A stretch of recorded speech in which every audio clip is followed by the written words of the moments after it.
So one of the best zoos in the whole country is happening here right now in our backyard, right behind me. Let's check it out.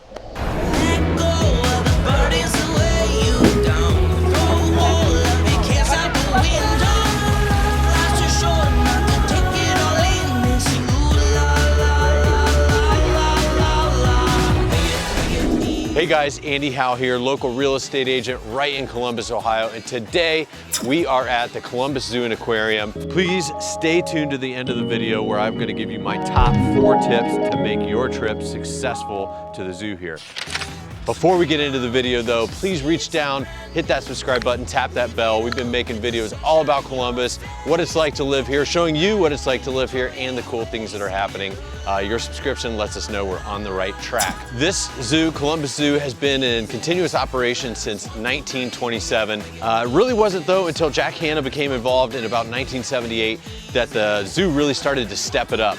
So he was the director of zoo operations from 1978 to 1992. Total annual visitors went from 360,000 per year all the way to 1.4 million. So nearly tripling in the 15 years that he was director. After that, he stayed around as the public face of the zoo. I grew up in the 80s and 90s. And so I remember Jack Hanna going on to like talk shows and like bringing animals with him and everything. So you probably remember him from that too. But he stayed on as the public face, and today, the latest numbers before COVID, of course, was 2.4 million people through the zoo. So a whole lot going on here. There's a lot to see here, and that, in my mind, is that's why we're always on the short list of the top zoos in the country. I remember coming here to the zoo as a kid, not necessarily for the zoo. I remember Wyandotte Lake, which was this water park back in the day. And the zoo was here. I remember it a little bit, but it was more about the water park. Kids can still make memories at the water parks today. This whole campus is actually about 588 acres. Of that, 400 acres of the zoo, 23 acres are the Zoo Reason Bay Water Park. And then there's actually 140 acres of a 18-hole golf course at Safari Golf Club. So tons of things to do. So you really could plan a vacation around here. It's hard to do everything in one day. So if you're coming, plan to spend a weekend, plan to spend a few days here to check everything out. So come for the zoo, come for the water park, stick around for the golf. I think there's too much to do all in one day, so I would plan a few days trip if you can. There are like 7,000 animals to see here, over 800 species, so really just too much to do in one day. So the way they got the zoo broken down, it's all different areas. They've got the North America, and be sure to check out the polar bears there. They got the Asia Quest. They've got Australia and the islands. You can actually go through like a simulated nighttime hike of Australia, and you can also see kangaroos over there, lorikeets, koala bears. Be sure to check out the heart of Africa.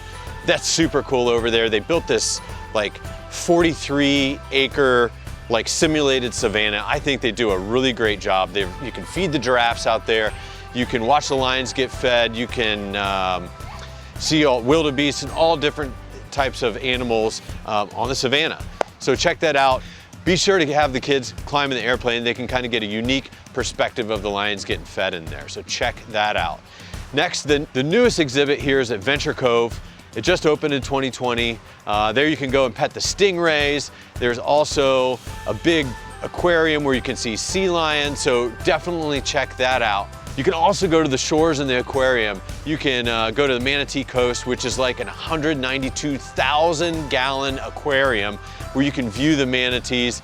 You kind of got an above and below perspective, so that's really cool as well. Don't miss that. So also check out the African forest in the Congo expedition. There you can see like gorillas, and then there's over like 700 different species of African plants in the African forest. There are clearly tons of exhibits to see here. There's also the Grand Carousel, don't miss that. The carousel's from 1914. It was relocated here from the Olentangy Amusement Park. And then if you don't come in the summer or the warm months, definitely worth coming in the winter as well. There are, through mid-November, through the end of December, there's actually wild lights, they call it. So you can come here, especially around this little lagoon back here. There's a light show and everything, and really, really worthwhile to check out. They sync it up with music.